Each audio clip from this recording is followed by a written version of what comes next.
Muy buenas noches, estimados amigos y colegas. De nuevo con la serie tipo webinars y el proyecto de la neurocirugía en manos salvadoreñas y amigos internacionales. En esta ocasión tenemos el valioso aporte y la valiosa colaboración de un maestro, el doctor Juan Luis Gómez Amador, neurocirujano de la República Mexicana. Él amablemente nos va a disertar acerca de la microneurocirugía como base de la cirugía endonasal endoscópica. Antes de permitirme leer una hoja de vida profesional del doctor, quiero decirles que categorizo al doctor Juan Luis Gómez Amador como aquel tipo de neurocirujanos expertos en la cirugía de base de cráneo que primero incursionó con grandes maestros de la neurocirugía como el profesor Ghazi Yassarigil, como el profesor Osama Al-Mefti, en abordajes a la base de cráneo por la cirugía clásica, los abordajes clásicos, pero dio el paso a la cirugía endoscópica y pasó, digamos, a convertirse en ese tipo de neurocirujanos expertos en cirugía de base de cráneo que hacen una combinación en 360 grados del abordaje microquirúrgico y el abordaje endoscópico. También es como estos neurocirujanos de base de cráneo híbridos. Creo que ese es un valor agregado también. No sé si después al final, doctor, podemos platicar un poco respecto a los programas de residente también, en donde ya ese tipo de concepto, de esa filosofía de manejo de la patología, ya sea tanto tumoral como vascular, podría pues manejarse en ese sentido. Quiero también presentarles estas imágenes en donde el doctor Juan Luis Gómez Amador nos visitó aproximadamente en el 2013 acá en nuestro país, El Salvador, y prácticamente él fue quien dio el impulso de la cirugía endoscópica endonasal a la base del cráneo. De hecho, producto de ello tenemos a un colega, el doctor Edmundo Escobar, que vino muy bien preparado, con una gran destreza, una gran habilidad también. De hecho, yo creo, doctor, que a nivel nacional es el que lleva la casuística más grande para abordajes a la base del cráneo por vía endoscópica y no sé si me equivoco, pues a nivel centroamericano quizás. Así es que agradecemos el pueblo salvadoreño, la neurocirugía de nuestro país, doctor, la disposición y el esfuerzo que usted ha desempeñado para que nosotros pues podamos trascender dentro de la misma neurocirugía. Acá estamos con el doctor Juan Luis Gómez Amador, con algunas autoridades de nuestro hospital en la ciudad de San Salvador.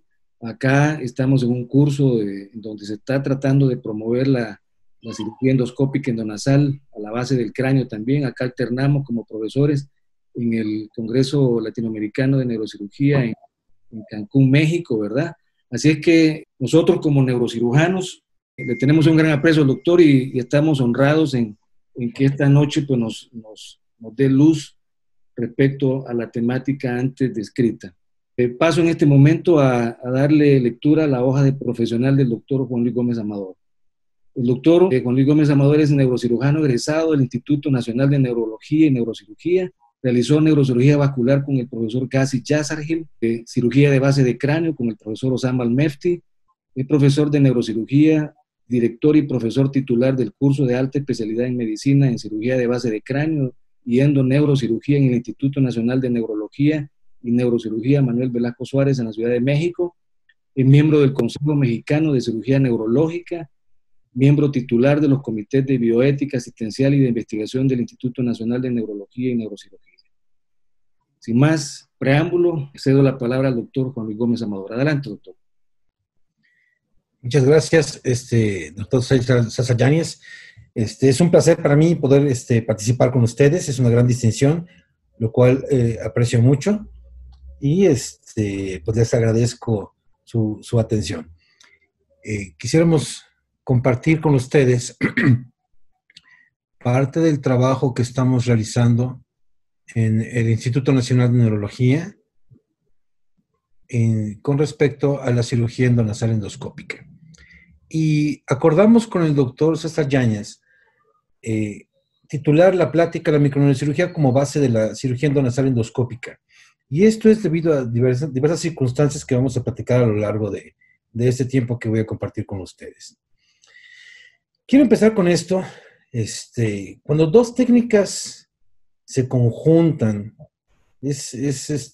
como un fenómeno natural. Es algo que tiene que suceder tarde o temprano, dado que nosotros nos desenvolvemos en un medio en el cual la patología no tiene una restricción específica. Va a haber casos que tengamos que emplear una técnica, casos que tengamos que emplear otra técnica, y sin embargo, cuando combinamos las dos técnicas, endoscopía y microcirugía, podemos lograr algo fantástico. Y con algo fantástico me refiero al poder ayudar a los pacientes a la resolución de sus problemas. Y de esta forma, pues poder tener un avance en este sentido. Hay que recordar que la realidad se para cuando empezamos a soñar y tenemos que impulsar nuestros límites al máximo que podamos. La evolución tradicional que nos han enseñado en los últimos años es que unos son microcirujanos, otros son cirujanos endoscopistas, y sin embargo esto no es lo que queremos transmitir. Existen diversos artículos, abordajes endoscópicos contra abordajes endoscópicos, microscópicos, la microcirugía es mejor, la endoscopía es mejor, algunos cirujanos son muy radicales en decir la endoscopía no sirve para nada, otros son muy radicales en decir la endoscopía va a resolver todas las patologías de la base del cráneo, y sin embargo esto no es lo que necesitamos. Lo que necesitamos es evolucionar a que todo neurocirujano de base de cráneo combine estas dos técnicas y las emplee en forma acertada cada vez que quiera. Ahora, si tomamos en consideración a los principales íconos actuales de la cirugía endonasal endoscópica, como Paul Garner, James K. Liu, Dani Prevedelo, Juan Carlos Fernández Miranda, Diego Méndez Rosito, todos ellos son cirujanos de base de cráneo tradicional, entre comillas. Emplean las técnicas endoscópicas de la base de cráneo cuando el paciente se va a beneficiar de las técnicas de este tipo. De otra forma, emplean técnicas dorsolaterales o abordajes combinados para un tratamiento de una patología en particular. Recordar que la base del cráneo, como lo hemos sabido siempre, tiene 360 grados. Tenemos una cara endocraneal, una cara exocraneal, y tenemos que abordar con esta filosofía las diferentes patologías que se presentan. El estatus actual de la cirugía endoscópica de base de cráneo, sobre todo en el tiempo del COVID, pues decimos todos los ambientes endoscópicos van a ser altamente contagiosos. Sin embargo, se nos viene una serie de informaciones en donde ya no vamos a poder nosotros hacer cirugía endoscópica porque nos vamos a morir. Todos los cirujanos endoscopistas ya no van a poder hacer endoscopía, van a morir porque se van a contaminar con ese tipo de procedimientos. Y sin embargo, viene la cuestión, ¿es el final de la endoscopía? Pues no, realmente son noticias falsas. Y esto es porque a cada problema debemos de aplicar una solución. Y actualmente se encuentran en desarrollo diferentes tipos de precauciones que se pueden emplear en ese tipo de casos. Quiero pasar a la filosofía de la microneurocirugía. La microneurocirugía no es emplear instrumentos pequeñitos con el uso del microscopio. Eso no es traer el microscopio al campo quirúrgico. La filosofía de la microneurocirugía pues tiene que aprenderse en diferentes etapas. Yo tuve la fortuna de aprenderlo directamente del profesor García Shargil, profesor Al-Mefti, Ur Touré, Ali Krish en Estados Unidos. Y lo que aprendí básicamente es que en conjunto con otros compañeros con los quienes tuve oportunidad de compartir de Jordania, Siria, Brasil, Estados Unidos, Irlanda, etcétera, es que la filosofía de la microneurocirugía tiene que basarse en un profundo conocimiento anatómico. Por ejemplo, ¿cuál es el ventrículo de Krauss que estamos viendo aquí en la parte inferior? Tener un concepto tridimensional.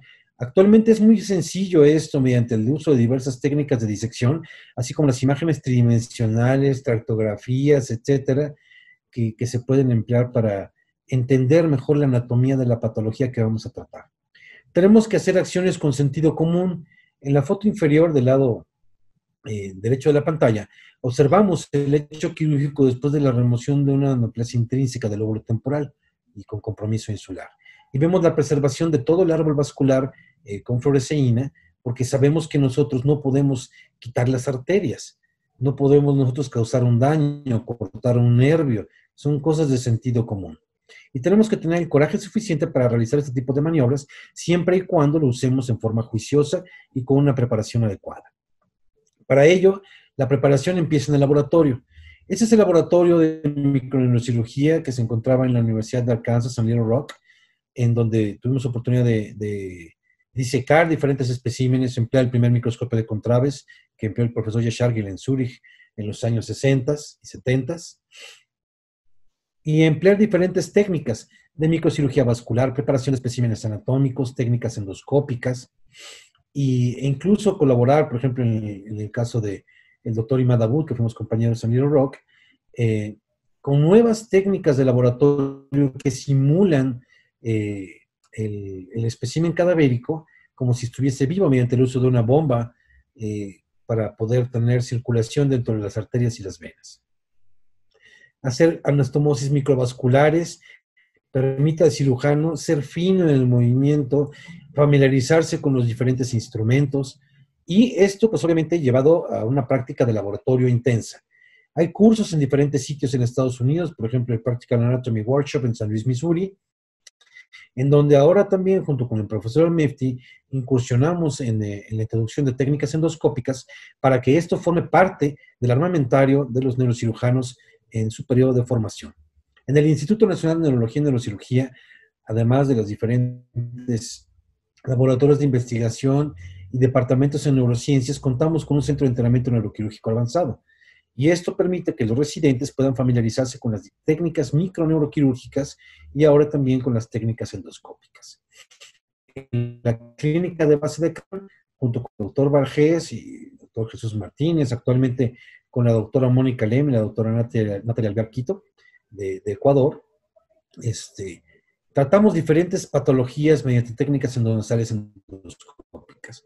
Si bien la mayor parte de estos casos corresponde a adenomas pituitarios, existe una diversidad de patologías que vamos a analizar que son susceptibles de tratarse con estas técnicas.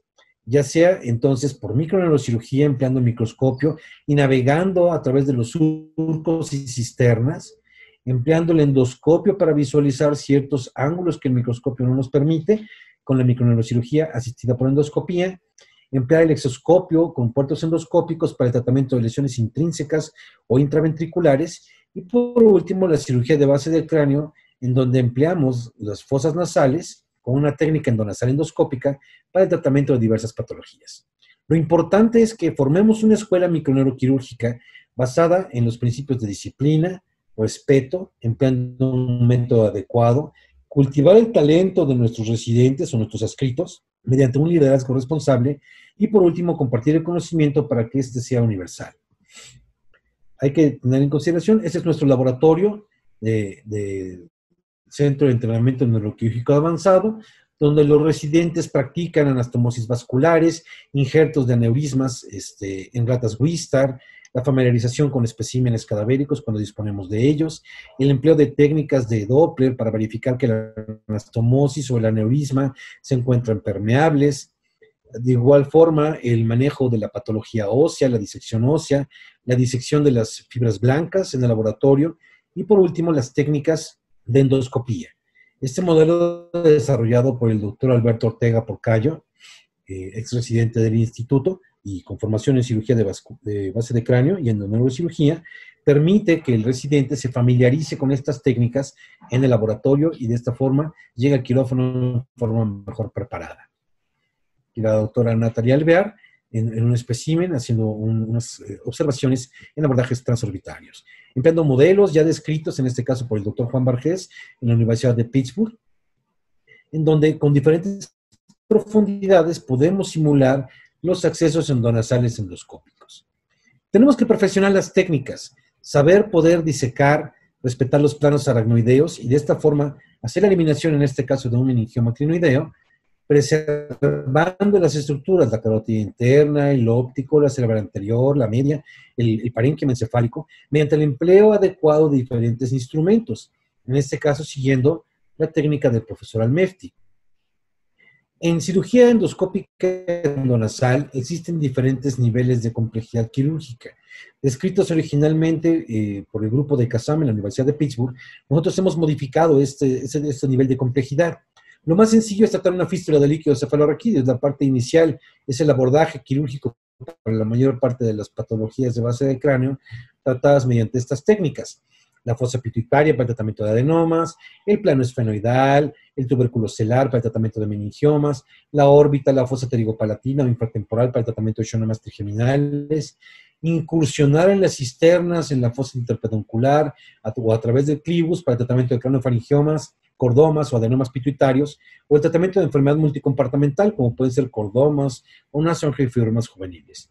Hemos añadido tres niveles de complejidad extras. Primero, el seno cavernoso.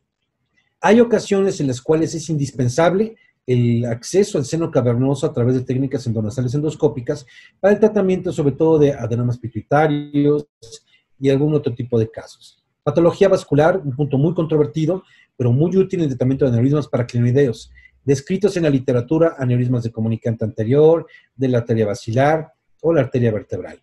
Y por último, el nivel más complejo es el tratamiento de lesiones intrínsecas. ¿Intrínsecas en dónde?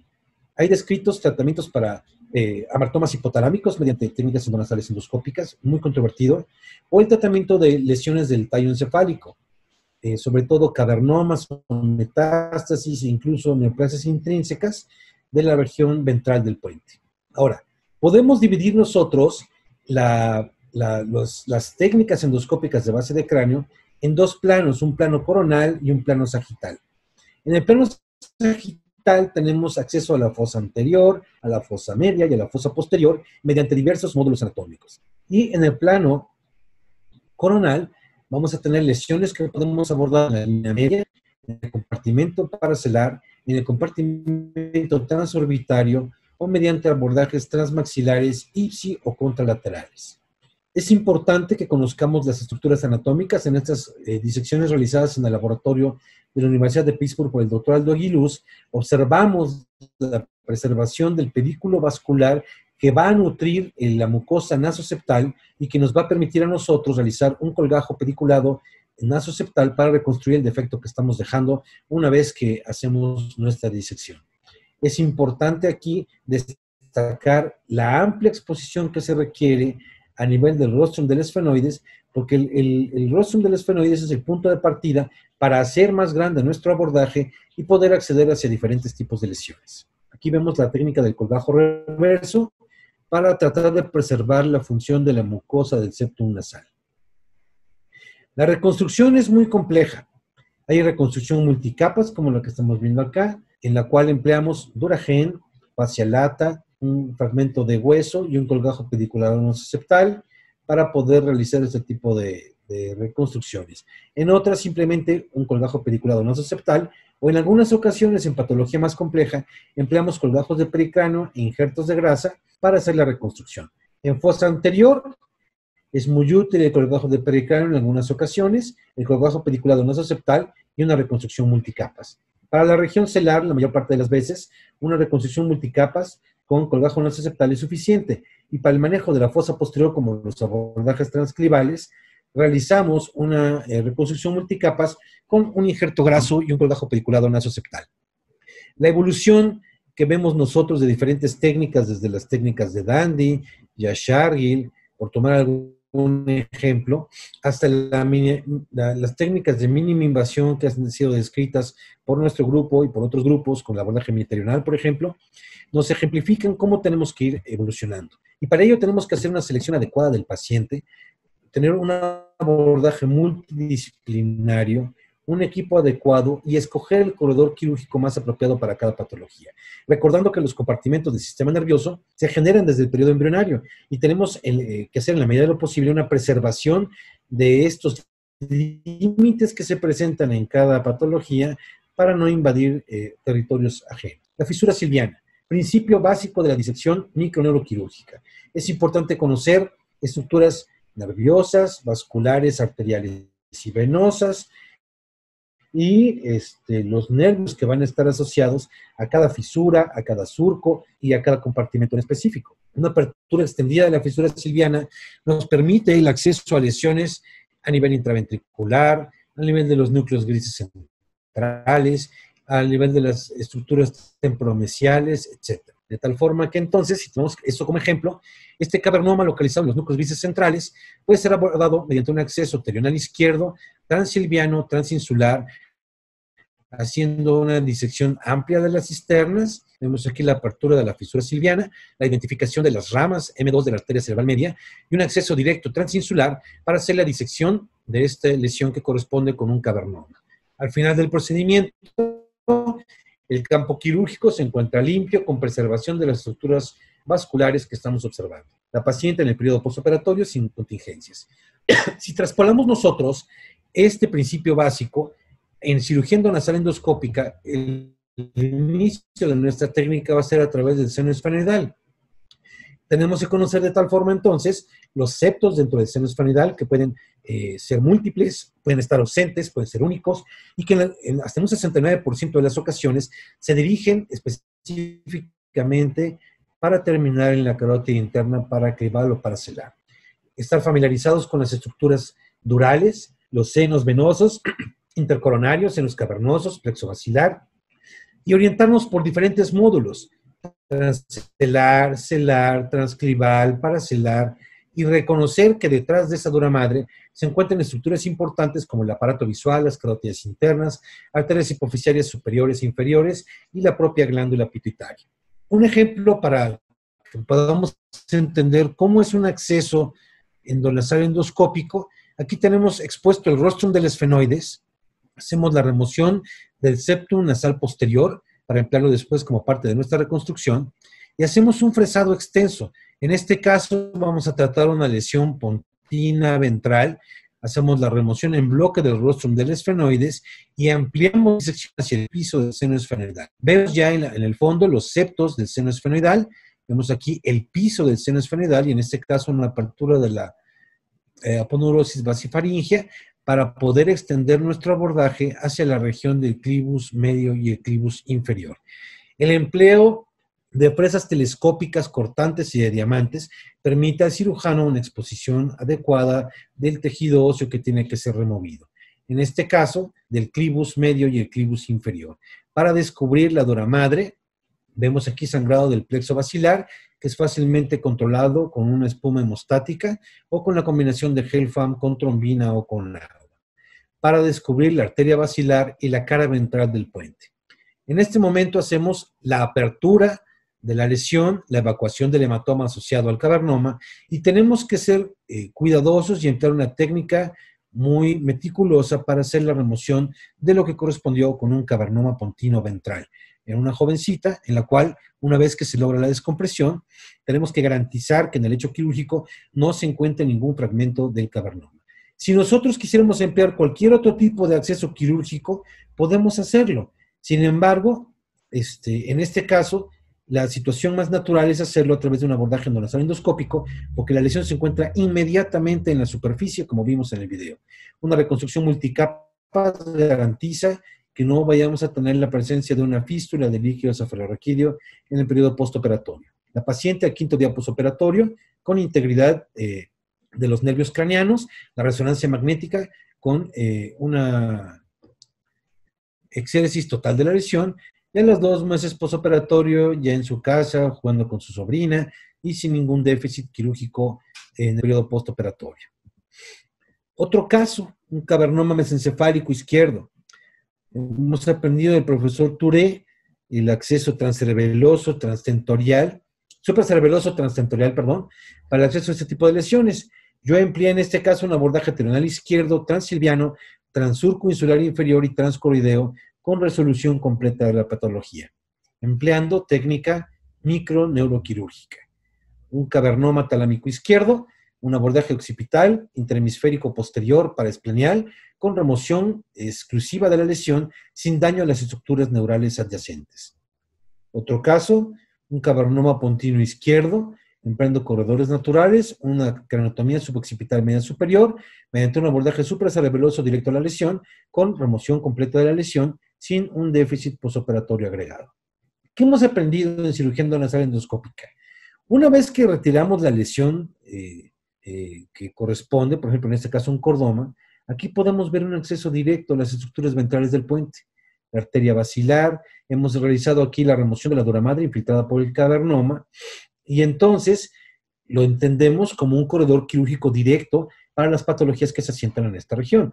Igual que el caso precedente, tenemos este caso de un masculino joven que se presenta con nosotros con una lesión ventral pontina, en la cual hacemos un acceso transclival, hacemos la remoción del cavernoma, muy similar que en el video previo. Y aquí lo que es importante notar es que este paciente, a diferencia de la otra paciente, llegó con un déficit neurológico muy importante. Pares bajos, paresia facial, paresia de sexto, neumonía asociada, desnutrido. Ahí le colocamos traqueostomía, gastrostomía y realizamos el procedimiento quirúrgico previa tractografía para identificar que no íbamos a hacer un daño en ese tipo de estructuras. En el periodo postoperatorio, el paciente despierto, la traqueostomía que habíamos comentado, remoción completa del cavernoma, y a los 6 meses del postoperatorio logra recuperar la deambulación y persiste con un déficit braquial. Un acceso quirúrgico directo, que de otra forma tendremos que emplear un abordaje quizá, desde mi punto de vista, mucho más complejo y con mayor peligro para el manejo de los nervios craneanos en esta región. Meningiomas, un punto muy controvertido en cirugía endonasal endoscópica. ¿Deben tratarse los meningiomas por cirugía endonasal endoscópica? Muchos autores dicen que no. Grandes cirujanos aquí en México y a nivel mundial dicen, el que haga un meningioma por la ruta endonasal endoscópica debe morir, porque es una técnica que no se debe de permitir. Sin embargo, existen ventajas para el tratamiento de este tipo de patologías. Un tumor pequeño, una cirugía de menos de 20 minutos, en la cual hacemos la remoción completa de la lesión con un abordaje supraorbitario lateral sin mayor compromiso. ¿Es mejor la técnica endoscópica? Quizá para este caso no, un tumor muy pequeño. Otro caso, un paciente con otro meningioma del tubérculo celular, empleando disección microquirúrgica, un abordaje frontal, hacemos disección y preservación de las estructuras cisternales alrededor del meningioma, una devastación central del meningioma descrita perfectamente con un aspirador ultrasónico, el manejo del resto de la lesión, la remoción de la misma y el tratamiento del implante sin mayor dificultad, preservando las estructuras vasculares y nerviosas asociadas con el mismo. Resultado quirúrgico excelente, sin ninguna complicación. Ahora, ¿podemos elegir otros abordajes para este tipo de lesiones? Claro que sí. Cuando tenemos lesiones en la línea media que no sobrepasan las líneas orbitarias mediales, que no tienen compromiso de encasillamiento vascular o de invasión peal, podemos realizar un procedimiento endoscópico endonasal. Hay que ser cuidadosos en la selección de los casos. Y no es ningún delito realizar este tipo de procedimientos. Es avanzar en las técnicas y ver que al paciente se vaya a beneficiar. En este caso, por ejemplo, el caso que estamos viendo aquí en medio, tiene un gran edema frontal asociado. Si yo voy a entrar por una ruta dorsolateral, voy a causar un mayor daño en el parénquima cerebral al realizar la retracción mínima que pueda yo realizar, pero que hemos visto que muchos cirujanos en sus videos nos demuestran que ponen una espátula para hacerse espacio para llegar al meningioma.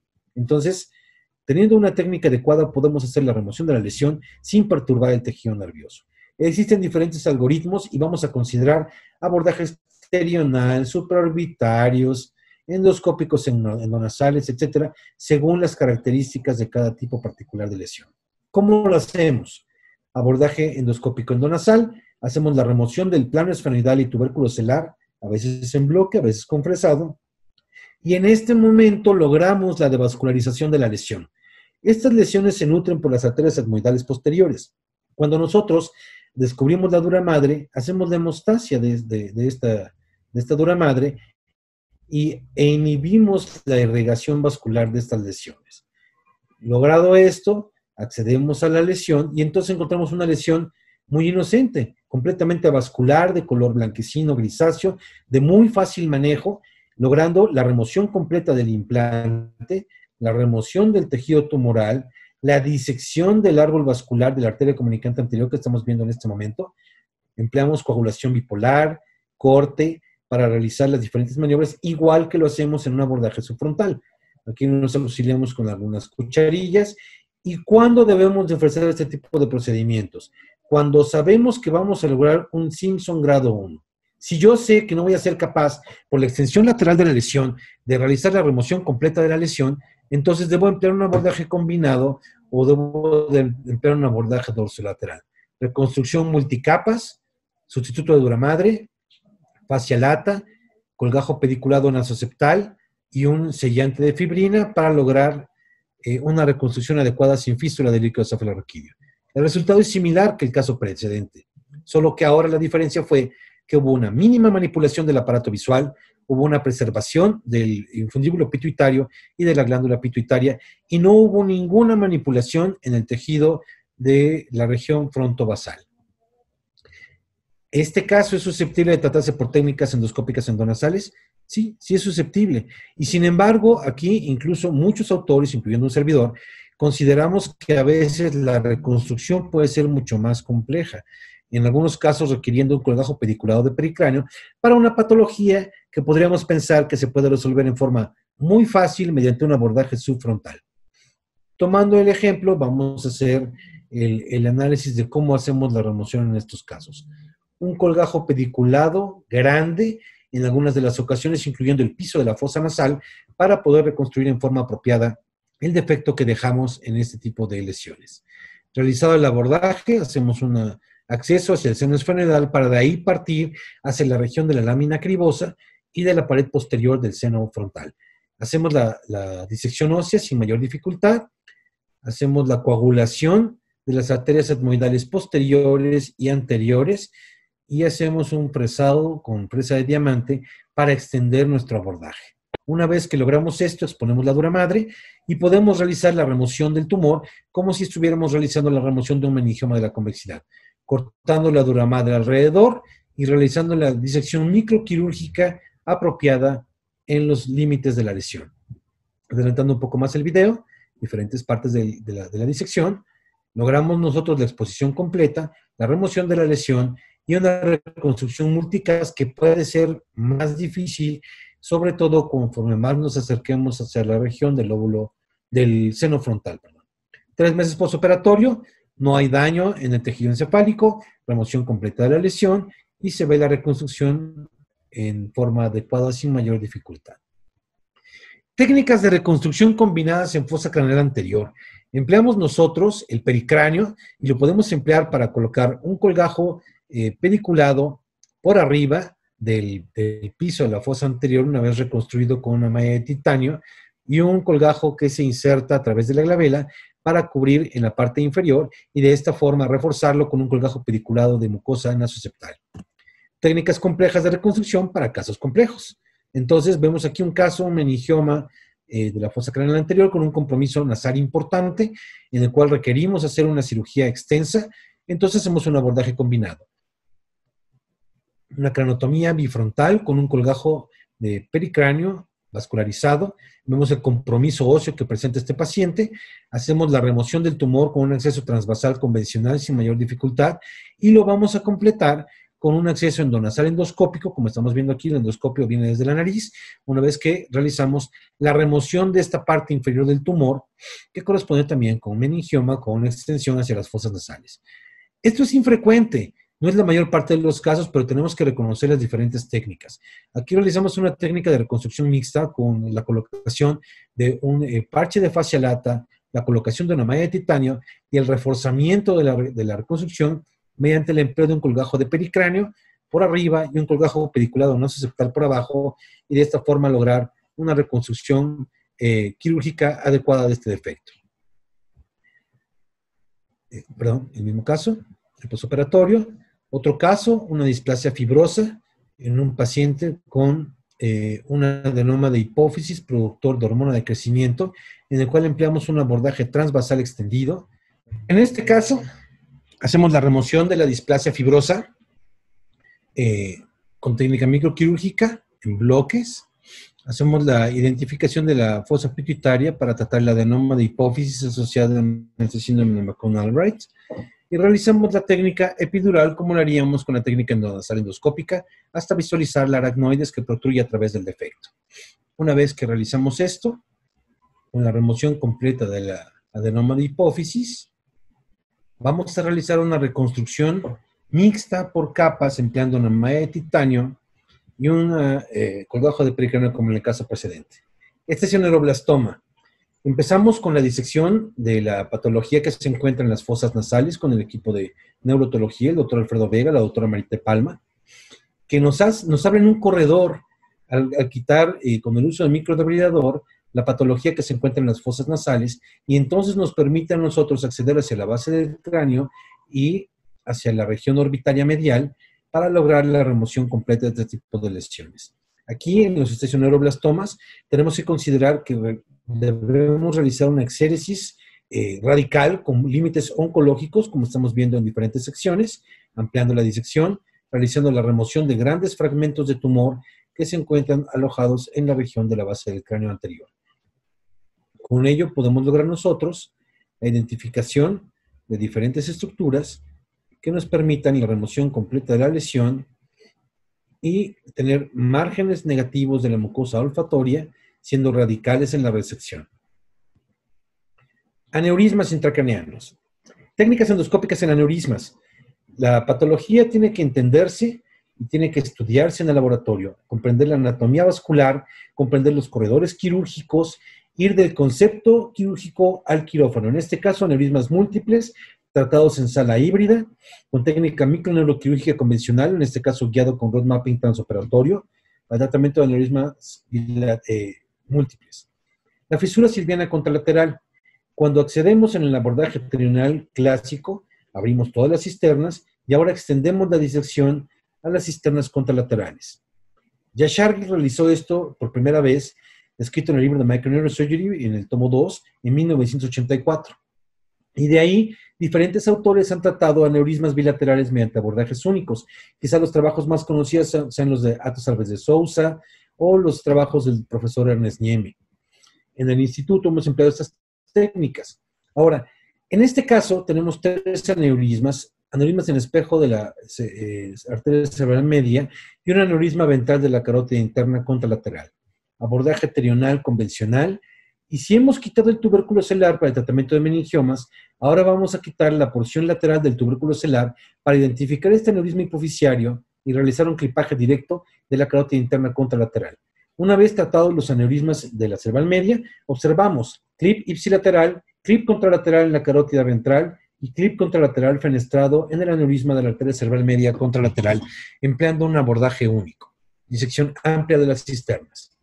Otro caso, aneurismas comunicante posterior en espejo, en el cual logramos el clipaje adecuado de los dos aneurismas mediante un abordaje único orbitocraneal transclinoideo del lado izquierdo. Aneurisma comunicante posterior de un lado roto, contralateral de la cerebral media, incidental, tratados con abordaje único.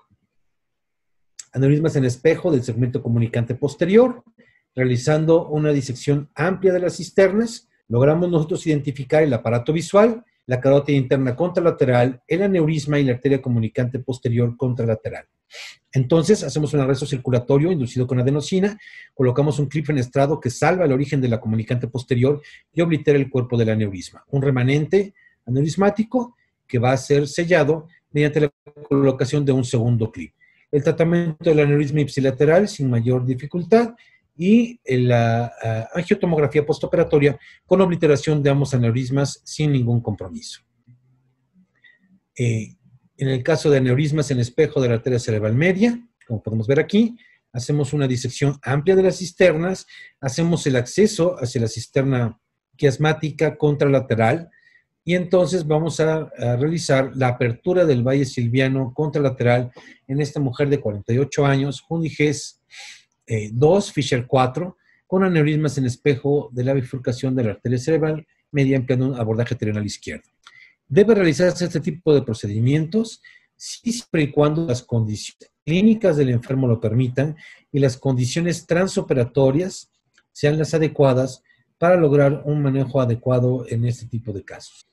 Pero hemos empleado este abordaje en más de 34 aneurismas contralaterales de la arteria cerebral media con excelentes resultados anatómicos y clínicos para el enfermo. Iniciamos la disección de la cisterna silviana contralateral, una apertura amplia de la fisura, la identificación del aneurisma contralateral en la arteria cerebral media y tiene dos componentes, un componente dorsal y un componente ventral.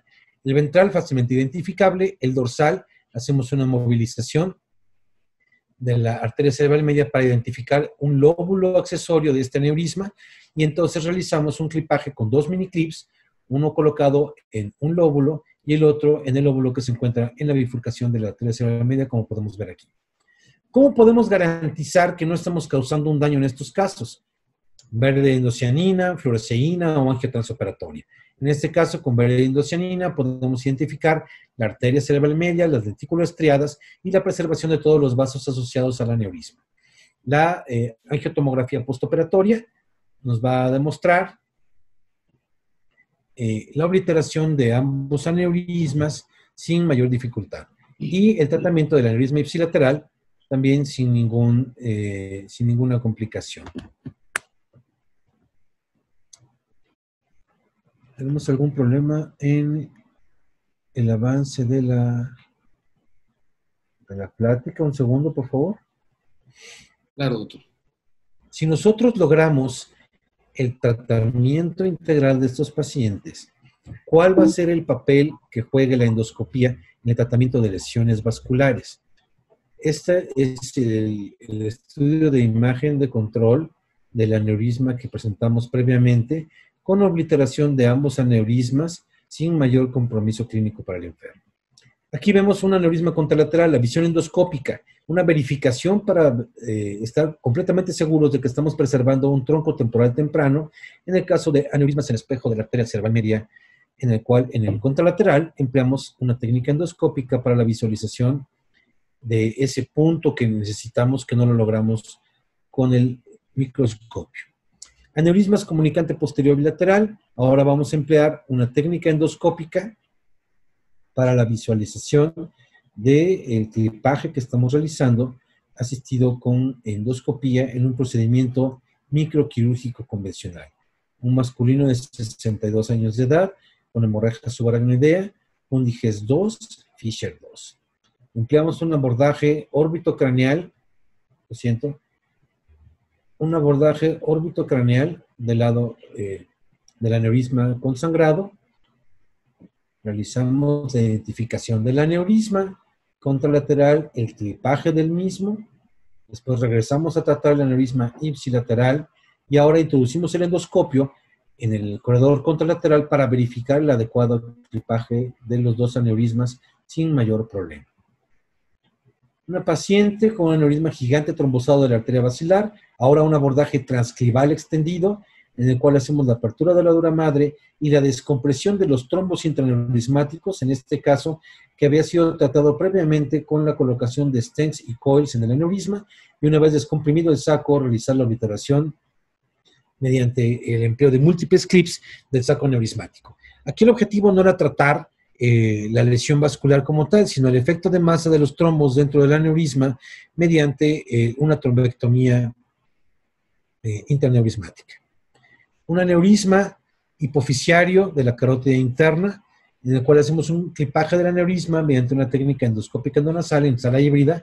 Hacemos una angiografía tridimensional preclipaje, control proximal con un balón de oclusión por terapia endovascular, un clipaje guiado con road mapping transoperatorio y una angiografía tridimensional postclipaje.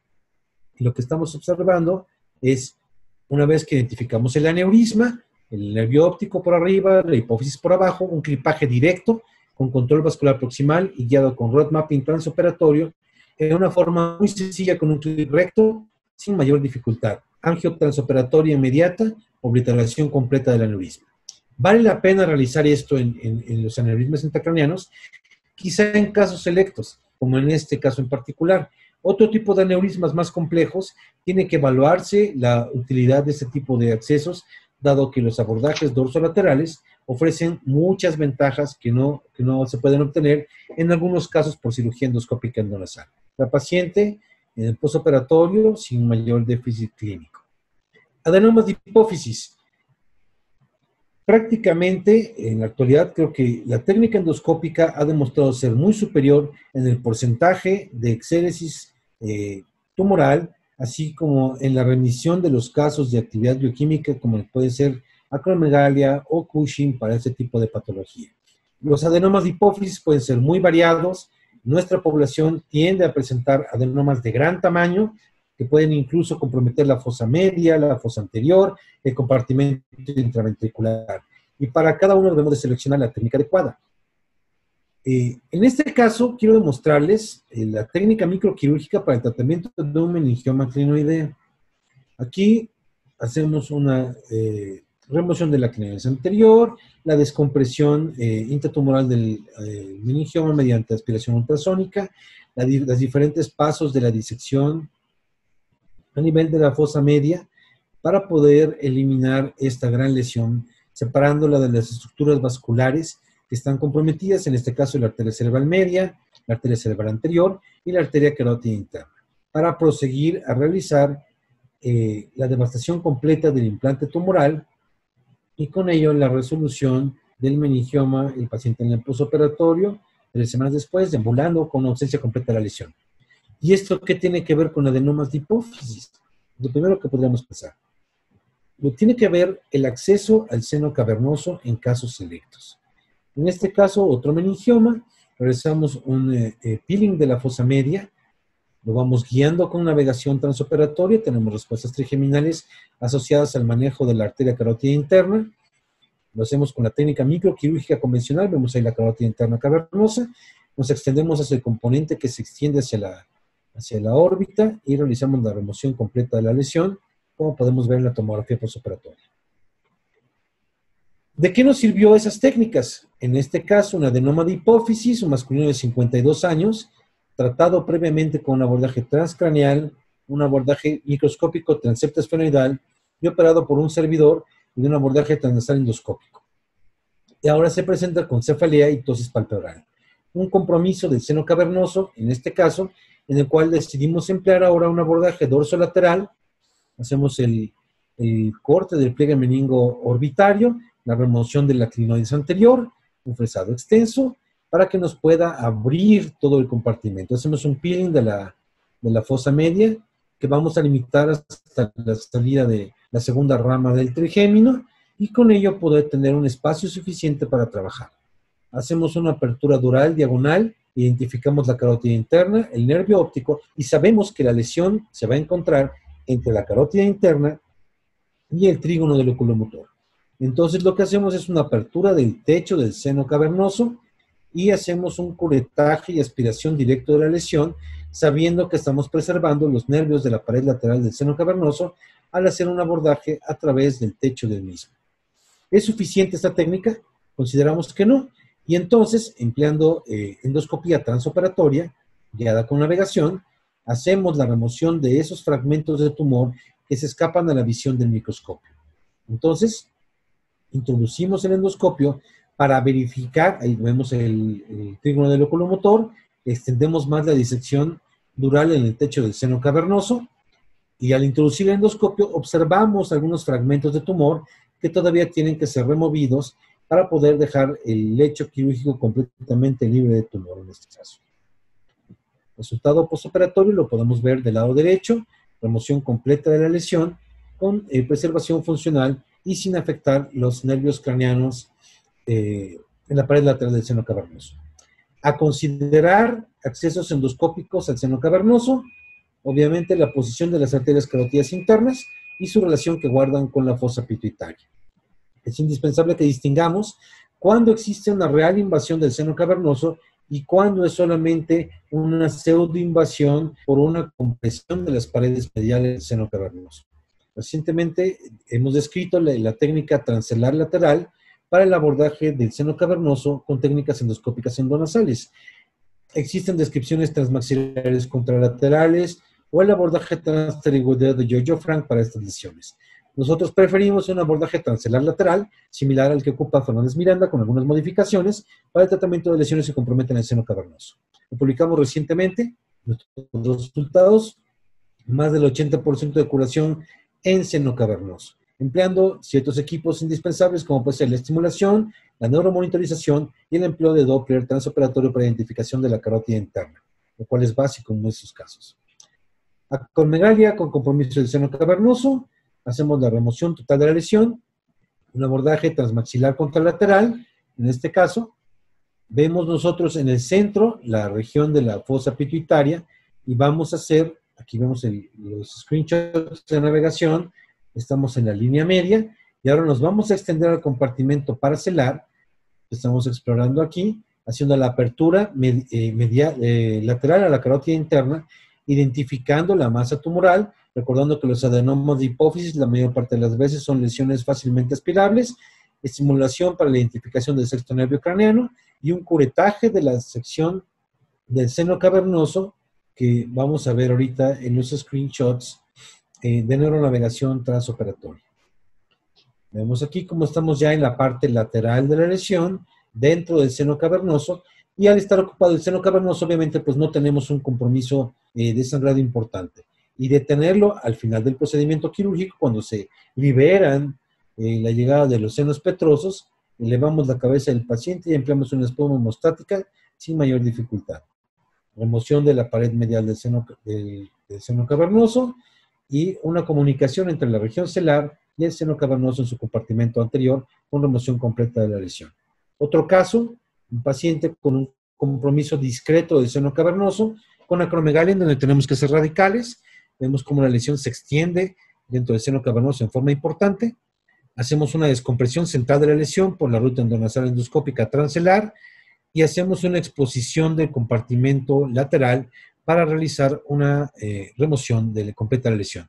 La pared medial del seno cavernoso completamente visible, lateral a ella la carótida interna, y entonces vamos a realizar la remoción de esos fragmentos que están causando compromiso dentro del seno cavernoso, siendo agresivos en la disección, pero preservando las estructuras anatómicas que necesitamos preservar, en este caso la carótida interna y el infundíbulo pituitario. Fragmentos de tumor que vienen por detrás de la carótida interna que se proyecta por delante donde está entrando la cucharilla, y de esta forma lograr una remoción completa de la lesión. Vean cómo empleamos cucharillas anguladas por detrás de la carótida interna para lograr la descompresión completa de la lesión. Cuando existe invasión real del seno cavernoso, tenemos que considerar las características físicas de la lesión. Si bien la mayor parte de los adenomas de hipófisis son tumores fácilmente aspirables, hemos llegado a encontrar nosotros tumores fibrosos que requieren una manipulación mucho más cuidadosa, sobre todo alrededor de la arteria carótida interna.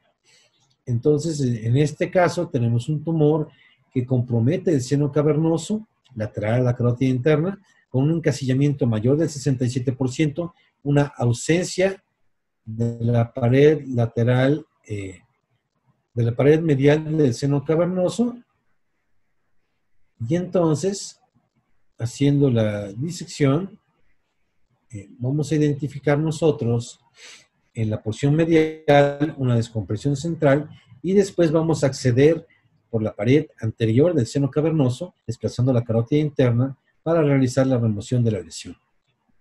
Vamos a identificar la carótida interna, aquí la vemos en el primer plano, y hacemos la descompresión lateral de esta lesión hasta llegar a la porción más posterior y con ello realizar una descompresión completa alrededor de la carótida interna, ¿sí? Un tumor fibroso que requiere un manejo mucho más cuidadoso y en el fondo la lesión se vuelve nuevamente suave, de fácil manejo, para poder lograr una descompresión completa de esta lesión con preservación de la carótida interna e integridad de los nervios oculomotores. Otro caso, un adenoma pituitario invasor, la misma técnica, exposición central, después una exposición bilateral del seno cavernoso en este tumor, que prácticamente el mismo tumor nos va llevando hacia la remoción de esas porciones laterales sin mayor dificultad. Al igual que la mayor parte de los tumores en el seno cavernoso, adenomas de hipófisis, una lesión fácilmente aspirable de un manejo muy fácil mediante aspiración y pinza de biopsia, y hacer una descompresión completa de esta lesión y de esta forma lograr identificar los límites subaracnoideos de la lesión, la visualización del aparato visual, la visualización de las carótidas internas y en la resonancia magnética postoperatoria con remoción completa de la lesión. Casos en los cuales tenemos compromiso importante del seno cavernoso, empleamos la misma técnica, descompresión central, apertura del compartimento lateral mediante un abordaje transelar lateral, tumor blanquecino, fácilmente aspirable, que nos permite la identificación extrapseudocapsular, mapeo con navegación transoperatoria y remoción completa de la lesión, con preservación de los movimientos oculomotores en el periodo postoperatorio inmediato. ¿Algún otro caso similar? Compromiso importante del seno cavernoso en la porción lateral. El tratamiento de este mangioblastoma en bloque, realizando la disección de ambas carótidas internas en el seno cavernoso, un sangrado del mismo una vez realizada la remoción, y el mapeo de las carótidas internas cavernosas con remoción completa de la lesión en este paciente que había tenido 2 cirugías previas suspendidas por sangrado transoperatorio importante. Cirugía híbrida con fluoresceína de sodio en adenomas de hipófisis. Es muy útil para cuando iniciamos la curva de aprendizaje. Hacemos una cirugía híbrida con endoscopía y microscopía para lograr la remoción completa del tumor. Y vemos aquí nosotros la alta fluorescencia que presenta el tumor comparado con un tejido cicatrizal de una cirugía previa y un fragmento de hueso que tomamos como ejemplo para ver cómo la fluoresceína sí puede ser de gran utilidad para la identificación de tumor en el caso de que tengamos poca experiencia en el manejo de este tipo de lesiones. Cirugía combinada. En este caso empleamos un abordaje endonasal y transcraneal, empleando un abordaje de Lench, en el caso de un tumor productor de hormona de crecimiento. ¿Por qué un abordaje combinado? Si estamos diciendo que lo podemos hacer endonasal. Es una paciente con una cirugía transepto esfenoidal 8 años previos y una cirugía supraorbitaria 6 años previos. Y llega con persistencia bioquímica con 69.1 nanogramos de hormona de crecimiento en los estudios preoperatorios. Pero lo que vamos a hacer aquí es combinar un abordaje de Dolench por la fosa media de la forma acostumbrada con un abordaje endoscópico endonasal en forma simultánea para lograr un tratamiento de 360 grados en el caso de este tumor productor de hormona de crecimiento. Es importante que analicemos estos casos cuidadosamente y seamos radicales en la remoción de este tipo de tumores para lograr un tratamiento quirúrgico adecuado. Si nosotros tenemos un tumor no funcional en el seno cavernoso que no condiciona síntomas del seno cavernoso, no vale la pena realizar un tratamiento dirigido hacia el seno cavernoso para realizar la remoción del tumor. En otros casos, si es necesario, y lo hacemos en forma cuidadosa para poder tener un tratamiento quirúrgico adecuado. Aquí vemos el acceso endonasal, el tratamiento del compartimento celar, disección relativamente fácil, un tumor aspirable, que no esperábamos debido a las 2 cirugías previas, pero tenemos que realizar disección cortante y ser radicales porque se trata de un paciente con un tumor productor de hormona de crecimiento. Hacemos el abordaje transcraneal, la coagulación de la meningia media y hacemos un abordaje combinado. Vemos aquí las cucharillas como van entrando por el seno cavernoso en el abordaje transcelular lateral y completamos la disección en forma simultánea por arriba y por abajo. La disección infracelular no tiene mayor dificultad, la podemos realizar con disección cortante hasta identificar la dura madre sana y tratar aquí, en este caso, la identificación de las estructuras nerviosas por la ruta dorsolateral y combinar las técnicas para ser radicales en la remoción de ese tumor, porque es un tumor productor de hormona de crecimiento con 2 intervenciones previas. Y entonces, sabemos nosotros que los resultados radioquirúrgicos para este tipo de lesiones no son los más apropiados. Ambos corredores comunicados y entonces una resolución lo más clínicamente satisfactoria. Tumores gigantes, adenomas de hipófisis, empleamos una técnica combinada endonasal endoscópica y transfrontal transventricular, ya sea con microscopio o con puerto endoscópico, para lograr la remoción completa de la lesión, como podemos ver en este caso.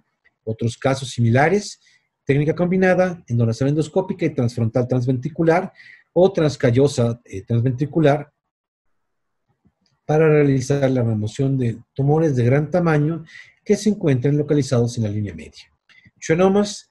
En schwannomas podemos emplear diferentes abordajes microquirúrgicos. En este caso, un schwannoma con una gran extensión medial y lateral, decidimos emplear un acceso subtemporal, transtentorial, para realizar la remoción completa de la lesión con técnica microquirúrgica convencional. Vemos algunos pasos de la disección. La identificación de vascularización de la lesión con técnica microquirúrgica, remoción pieza por pieza de la lesión. Por cuestiones de tiempo, le adelantaremos un poco a la disección. La identificación de las diferentes estructuras.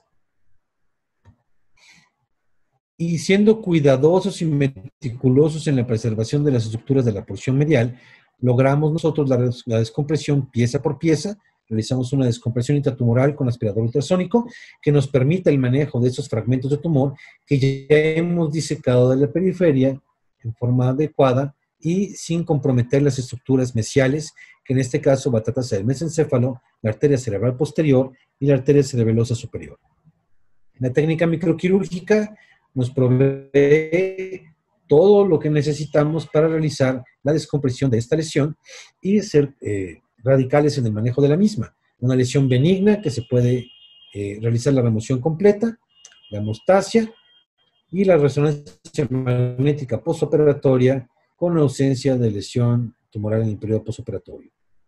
Otro schwannoma trigeminal, ahora empleamos una técnica epidural combinada con un abordaje transpetroso anterior, el peeling de la fosa media, la descompresión con un aspirador ultrasónico de todo el componente de la fosa media y la disección y remoción del componente de la fosa posterior a través del corredor transpetroso que el mismo meningioma ha erosionado el hueso. Ahora lo vamos a hacer por la ruta endonasal endoscópica, un schwannoma de pequeño tamaño. Lo vemos aquí, un schwannoma trigeminal. Hacemos la exposición endonasal endoscópica del rostrum del esfenoides. Vamos a realizar un acceso transpterigoideo en este caso. ¿Para qué? Para que logremos un acceso directo a la lesión. Consideramos un tamaño muy pequeño de la lesión, de tal forma que entonces un acceso por fosa media lo consideramos mayormente invasivo, sobre todo para la manipulación del lóbulo temporal. Siendo cuidadosos con la disección, podemos nosotros, con un abordaje transpterigoideo, exponer exactamente enfrente de nosotros la lesión tumoral y poder ser capaces de realizar la resección de la misma sin comprometer clínicamente al enfermo y con una manipulación absolutamente extradural y sin perturbar el tejido neural que se encuentra por arriba de la lesión, que va a ser inmediatamente el lóbulo temporal. Hacemos la exposición de la lesión, la apertura dural, un acceso directo, no tenemos nada entre nosotros y el tumor, salvo la dura madre comprometida, una descompresión intratumoral central, la separación de la lesión de la arteria carótida interna, que estamos viendo en esta parte de la disección, con la preservación de todas las estructuras que se encuentren aledañas a la exposición tumoral. Ampliando nuestra apertura dural, vamos a ser capaces de realizar toda la disección circunferencial que requiere este tipo de lesión, considerando que en el fondo de la misma vamos a producir una fístula del líquido cefalorraquídeo. Por ello debemos tener en consideración ya tener preparado un colgajo articulado nasoseptal que nos permita una adecuada reconstrucción y evitar la fístula del líquido cefalorraquídeo postoperatorio. Vemos estadios finales de la disección con la protrusión del aracnoides, la hemostasia en el seno cavernoso, en el cavón de Meckel, y la reconstrucción del mismo mediante una técnica multicapas. La resonancia magnética postoperatoria con exéresis completa de la lesión. Abordajes combinados, en este caso un schwannoma trigeminal recidivante, compromiso importante del seno maxilar, un componente que se extiende hacia la fosa posterior, un abordaje combinado, las características típicas de un schwannoma trigeminal, ese tejido amarillo, fácilmente manipulable, realizar una devascularización previa para lograr la descompresión completa de la lesión, los screenshots de la navegación transoperatoria, la extensión del abordaje para que podamos realizar una descompresión completa de esta lesión y podamos observar con la resonancia magnética postoperatoria la resolución de la patología sin causar compromiso del paciente con un abordaje epidural endonasal endoscópico. Abordajes transmaxilares contralaterales los podemos emplear en diferentes patologías combinando un corredor transmaxilar con un corredor endonasal endoscópico y poder realizar una disección adecuada, como en el caso de esta metástasis de melanoma, en la cual realizamos la descompresión completa de la lesión sin mayor compromiso.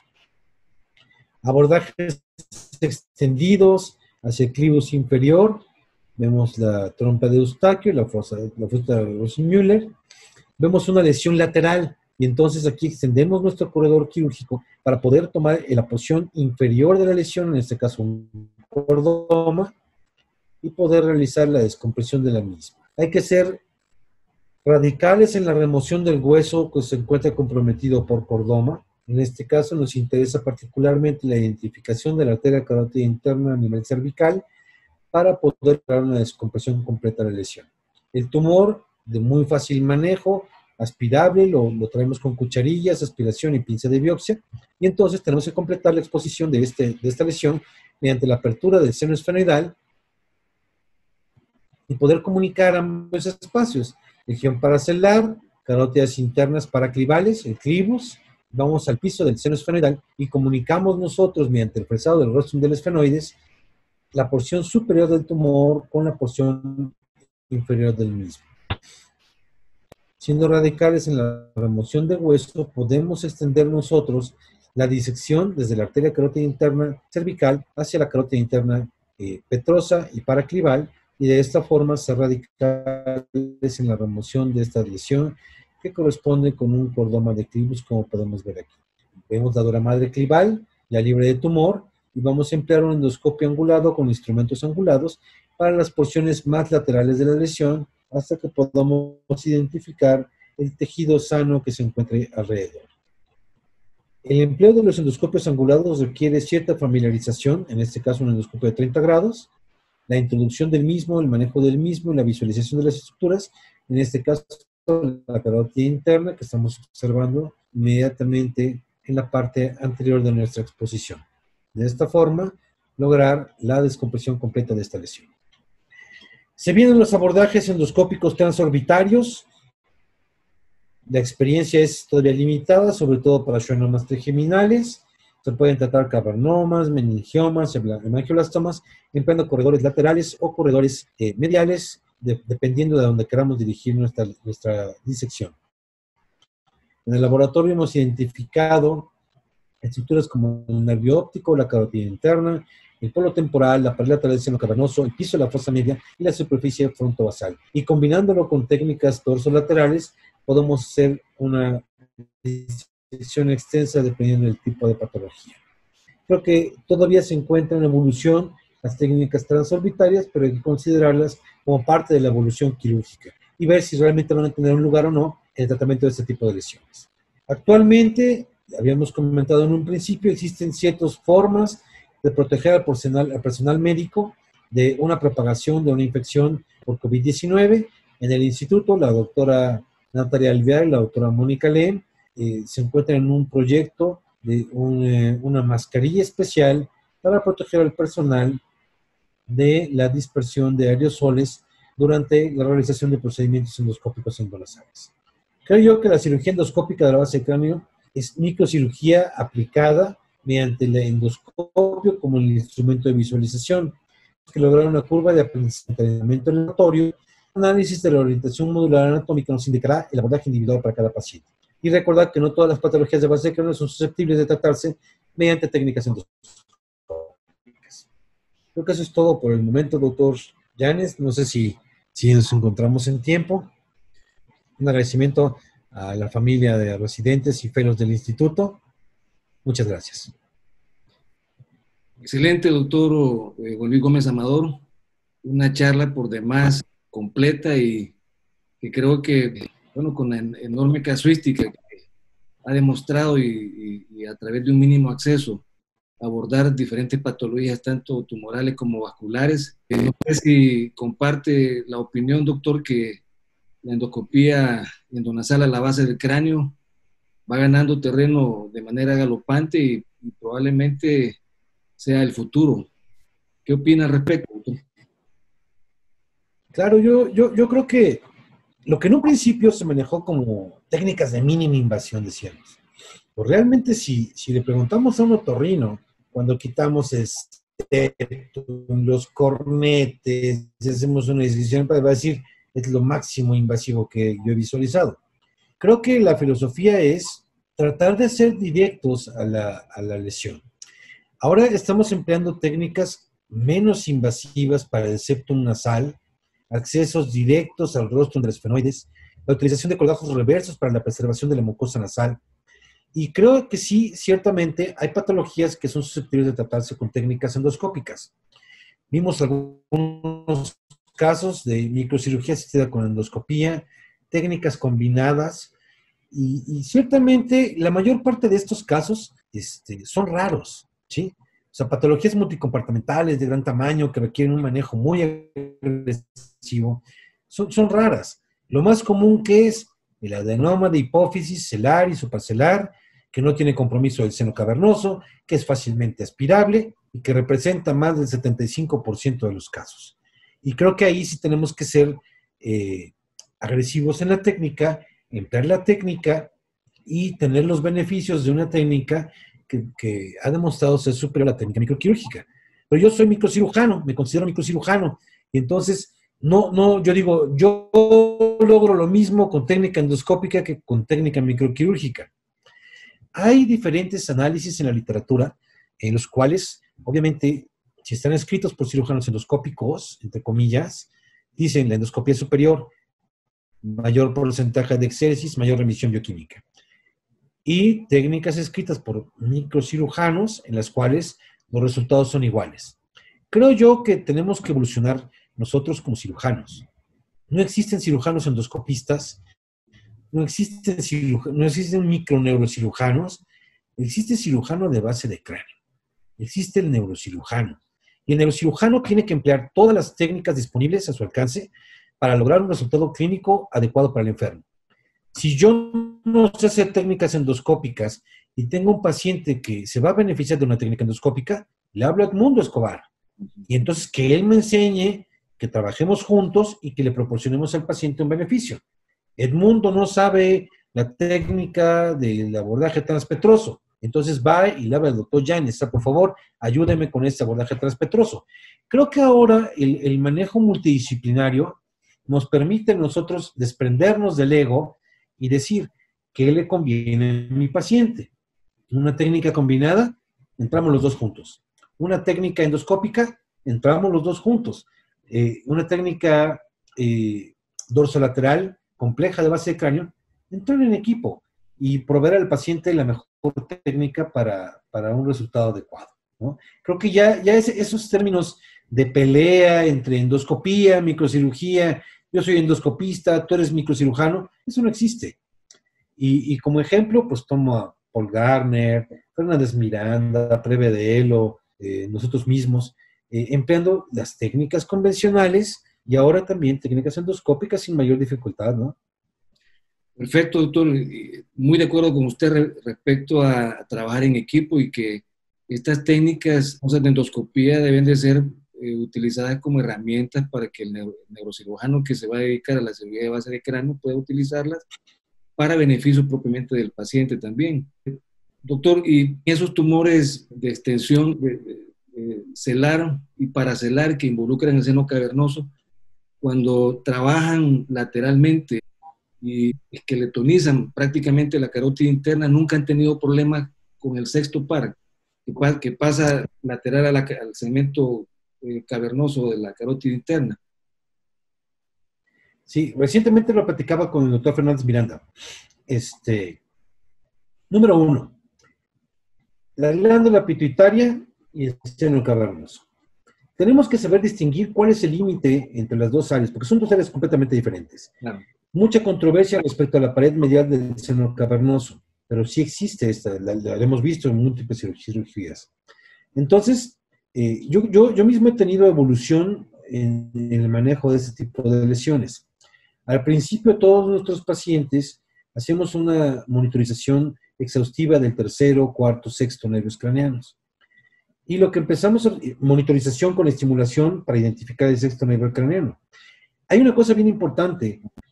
Estamos acostumbrados a pensar nosotros una cavidad, la carótida interna en medio y el sexto nervio inmediatamente junto.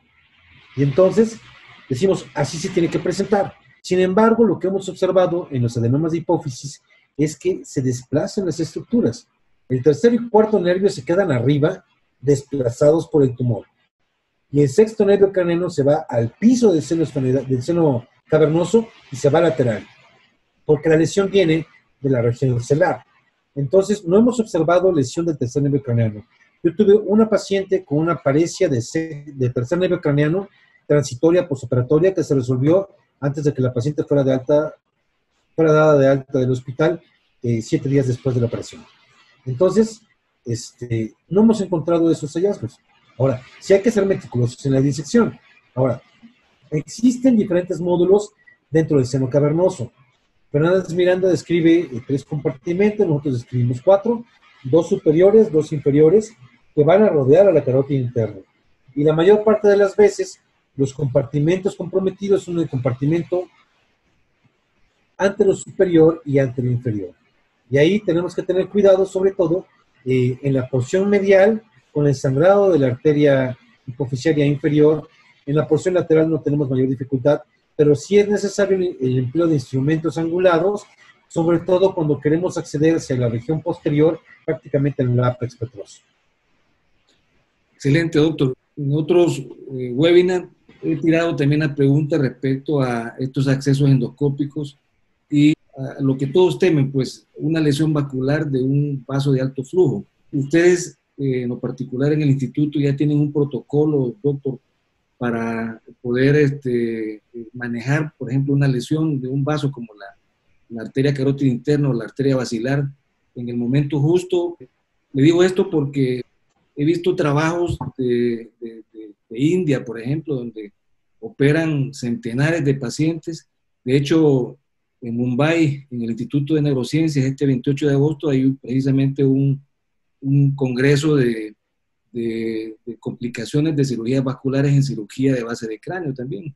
Entonces, ¿qué hacer en ese momento? O sea, muchos dicen, sí, hay que ir al laboratorio, hay que identificar bien la anatomía vascular para evitar esos problemas, pero cuando ya estamos frente a la lesión, ¿qué hacer, doctor? Sí, ok. Lesiones vasculares en cirugía nasal endoscópica. Fase nasal. Podemos tener sangrado de la arteria esfenopalatina, de la arteria nasal posterior. Fácilmente controlable con coagulación monopolar sin mayor dificultad. El peligro es comprometer la vascularización del pedículo que va a nutrir el corribajo nasoseptal. Pero la hemostasia no ofrece mayor dificultad. Sangrado venoso en cirugía nasal endoscópica. Yo acostumbro a operar a mis pacientes en posición de semi-Fowler, ¿sí? Prácticamente en algunas ocasiones lo siento y sin mayor dificultad. Esto me disminuye la presión venosa y me disminuye notablemente el sangrado del seno cavernoso, del plexo basilar, más el empleo o tener disponibles espumas hemostáticas, Surgifam o Flosil son de excelente utilidad. No tengo recursos. Nos conseguimos un rallador pequeñito como rallador de queso.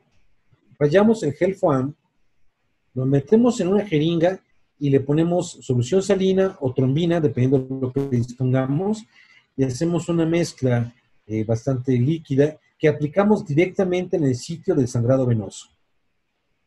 Suficiente, con presión gentil, y con eso ya no tenemos mayor dificultad en la hemostasia. Sangrado arterial. Sangrado arterial de menor tamaño. Se puede producir por abulsión de la arteria hipofisiaria inferior, de la arteria hipofisiaria superior. Y ahí hay que hacer una coagulación directa del vaso para lograr la hemostasia completa. Lesiones en la carótida interna. Las lesiones en la carótida interna tenemos que analizar el origen de la ruptura. Fue con pinza de Kerrison, fue con pinza de biopsia, con tijeras, con cucharillas o con un bisturí. La mayor parte de las veces, aunque el sangrado es muy importante, son lesiones puntiformes en la carótida interna. La primera vez que nos sucedió a nosotros, el equipo de neurotología se encontraba trabajando y produce una lesión en la carótida interna. Lo que hicimos en ese momento fue tapar la lesión, aspirar la lesión, esperar el sangrado y cubrirlo de cotonoides. Paró la lesión y entonces dijimos, bueno, lo vamos a dejar descansando. 4 días después entramos a retirar los cotonoides. Primer cotonoide, segundo, tercero, sin problema. Al retirar el cuarto cotonoide, como si hubiéramos tenido la lesión inicial, sangrado abrupto, abundante, tenemos preparado ya un parche de músculo, lo colocamos encima de la lesión, colocamos encima Surgicel, cotonoide y compresión discreta. Bajamos la presión del paciente y después incrementamos la presión para valorar que realmente esté obliterado el sangrado y llevamos al paciente a la sala de angiografía para descartar la presencia de un pseudoaneurisma. Hay técnicas descritas, presar la carótida para clivar y ponerle un clip transitorio, hacer presado de la carótida para selar y colocar un atrapamiento con clips y coagulación directa del vaso. Yo no lo he hecho. Como usted lo comenta, precisamente el sangrado es tan abundante y tan súbito que uno necesita actuar de forma rápida.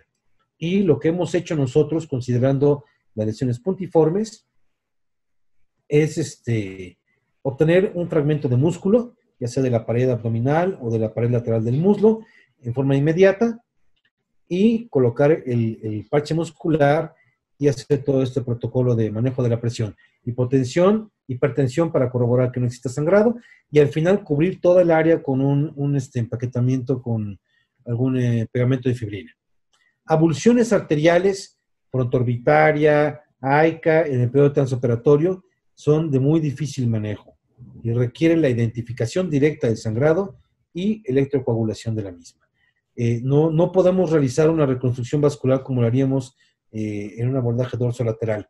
No conozco de lesiones de la arteria basilar, pero sí de la AICA, frontoorbitarias e hipofisiarias y lesiones directas de la carótida interna tratadas de esta forma. Un par de preguntas más para finalizar, doctor.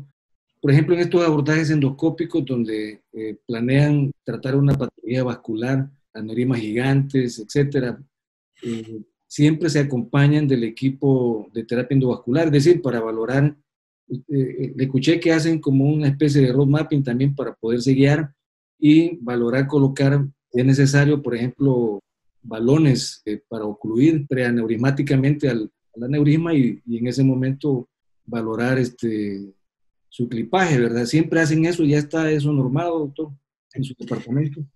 En aneurismas paraclinoideos empezamos esta experiencia en la sala de quirófano, realizando angiografías transoperatorias. Entonces, queríamos hacer nosotros una técnica que nos permitiera la visualización del clipaje adecuado para no inducir una obliteración carotidia o un aneurisma residual. Después dijimos, ¿por qué no vamos pidiéndole al departamento de terapia endovascular que nos coloque un balón de oclusión carotidio para no tener que hacer la exposición de la carótida cervical o de la carótida petrosa? Lo hicimos en quirófano sin ningún problema. Y entonces descubrimos que la técnica que emplean ellos para las embolizaciones de aneurismas intracraneanos usando road mapping era muy útil para nosotros, sobre todo en el tratamiento de aneurismas paraclinoideos ventrales, en donde en la visión tenemos el aneurisma, la carótida enfrente de nosotros, y nunca visualizamos el aneurisma. Hacemos un clipaje a ciegas con un clip fenestrado en ángulo de 90 grados, y entonces ahí lo que hacíamos era darle road mapping, y lo estábamos viendo en una proyección lateral, cuando las patas del clip obliteraban por completo el aneurisma y no producían obliteración de la carótida. Sí, sí. Después esto lo llevamos a la sala de terapia endovascular también con aneurismas paraclinoideos.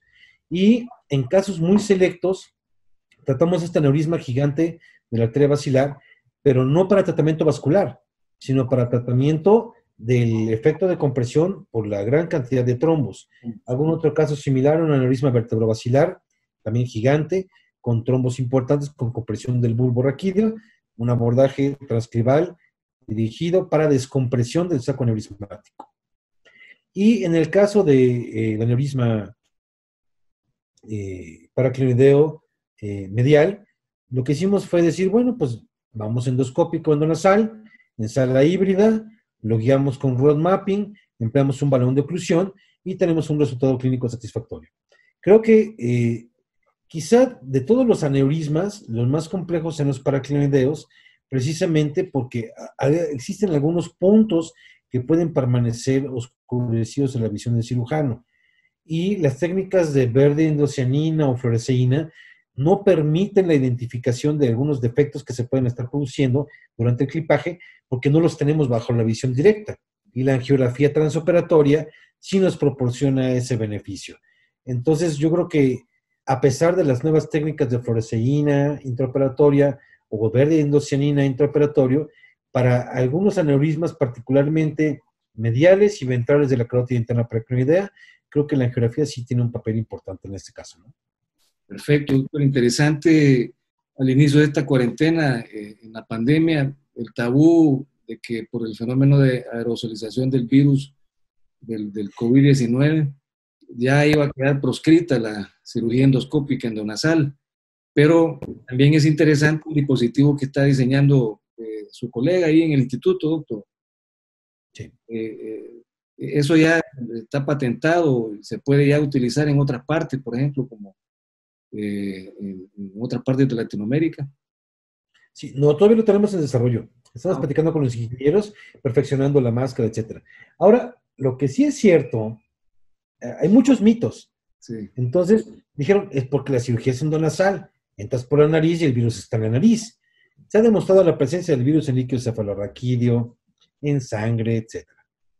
Y si nos fijamos detenidamente, cuando se está haciendo una craneotomía, observamos todo el polvo alrededor, hueso, agua, que va alrededor de una craneotomía frontal para un meningioma. Mucho más. Entonces, también existe la producción de aerosoles en ese tipo de procedimientos. Le tenemos más miedo a los que vienen de la nariz, pero también hay aerolización frontal, temporal, farlateral, transigomático. Entonces, creo que las precauciones tienen que ir en todo sentido para todos. ¿Qué protocolo seguimos nosotros? En el instituto realizamos una tomografía de tórax preoperatoria, ausencia de síntomas, obviamente. En la práctica privada, el paciente entra con una prueba negativa, más tomografía negativa, sean o no sean abordajes endonasales, ¿no? Uh-huh. Aneurismas, meningiomas, schwannomas, gliomas, todos tienen que entrar con pruebas. Y creo que va a pasar algo similar que con el SIDA, doctor. ¿Se Correcto. acuerda que en un principio todos teníamos pavor de operar a un paciente con SIDA? No, nadie lo quiere operar. Ponte careta, ponte doble guante, que tenga su prueba. Si alguien se picó, haz de una prueba. Creo que va a pasar lo mismo con el COVID. O sea, vamos a familiarizarnos a un manejo de mucho más cuidado para el personal de salud. Digo, sabemos de muchos doctores, enfermeras, camilleros, inhaloterapeutas que han fallecido por la enfermedad y que han tenido los cuidados necesarios. Entonces, creo que tenemos que ser muy radicales en el cuidado, pero no solo para cirugía endonasal, sino para todo tipo de cirugía, ¿no? Y va a cambiar nuestra práctica médica, ¿no? Perfecto, excelente. Sí, estoy de acuerdo con usted que el tamizaje para el COVID va a ser similar al del VIH también y ya va a quedar ya como rutinario. Sí, Y claro. obviamente todos los cuidados, como usted muy bien nos explicó, doctor, tienen que mantenerse para no contagiarse uno mismo, para no contagiar al paciente también, si algún elemento del equipo está también contaminado, ¿verdad? Y para no contagiar también al equipo en general. Y por ejemplo, ¿cuántos cirujanos están vacunados contra hepatitis? Sí, Es una pregunta interesante. sí, O sí, sí. sea, no nos cuidamos como cirujanos, ¿no? Entonces tenemos que tener nuestra vacuna para hepatitis, en un futuro nuestra vacuna para COVID, nuestra vacuna para influenza y protegernos, ¿no? Ser cuidadosos en la manipulación de los tejidos, evitar esos chorros de sangre que contaminan a todo el mundo, etcétera, ¿no? Perfecto, excelente. Sí. Excelente, doctor. Creo que hemos viajado por los por la tierra de la endoscopía endonasal para la base de cráneo. Ha sido una temática maravillosa, bella, doctor, lo felicito realmente. Gracias. Agradezco también grandemente la disposición que ha tenido para podernos apoyar aquí en nuestro país. El objetivo, como se lo mencioné al principio, siempre ha sido promover la educación continua también, más que todo en los residentes y en los neurocirujanos en formación. Sé que esto va a trascender no solamente a nuestro país, sino que las fronteras a nivel internacional. Y ya usted, pues, es un referente reconocido a nivel latinoamericano y a nivel mundial también, doctor, puesto que su escuela, pues, ya goza de un gran prestigio internacional. Le agradezco grandemente la disposición que ha tenido en acompañarnos, doctor.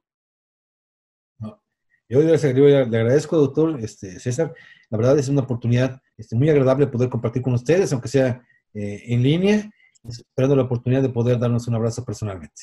Excelente. Muchas Ojalá gracias. que pronto pase esto y podamos de nuevo volver a los talleres y a los cursos ya en presenciales, doctor, ¿verdad? Claro que sí. Sí, ¿no? En un futuro esperemos. Excelente. Muchas gracias y pasen muy buenas. Gracias, doctor. Les mando un caluroso abrazo y agradezco la atención. Muchas gracias. Excelente. Gracias, doctor.